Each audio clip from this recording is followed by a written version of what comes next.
And Keith, what happened at Southwest Airlines over the holidays is nothing short of a meltdown. There are a lot of questions that remain about how this happened, what's being done to prevent it from happening again, and what rights consumers have for compensation.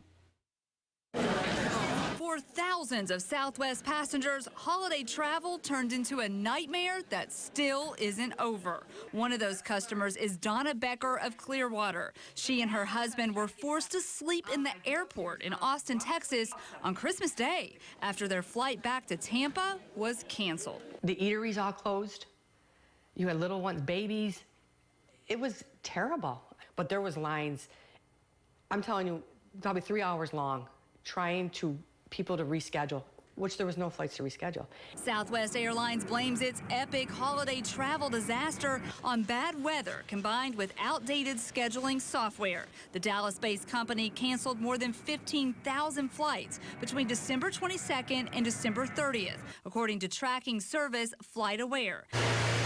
The chaos started with a winter storm, but Becker and other Southwest passengers found themselves stranded, even after other airlines recovered in just a couple of days. Even crews and airplanes were stuck, far from where they were supposed to be, causing a ripple effect. Becker remembers 3 pilots finally giving up and leaving the airport. So they were online, they said, for 7 hours that they couldn't get through. So the plane sat there. They had to leave. If you were among the stranded passengers, here's what you need to know. Southwest is offering reimbursement for unused fares, plus 25,000 reward points, equal to about $300 in fares to passengers. You would also be able to get a refund for things like last-minute hotel, rental car, and dining cost. As for Becker, her second Southwest flight was canceled too, and she and her husband finally rented a car and drove through the night to get back to Clearwater. She just got her luggage back yesterday, snapping this photo in the airport. Becker tells me she feels for the airline's employees who had to deal with this, and she has a message for Southwest executives. Well, how much responsibility do you think the head of Southwest should take for this? 1,000%. 1,000.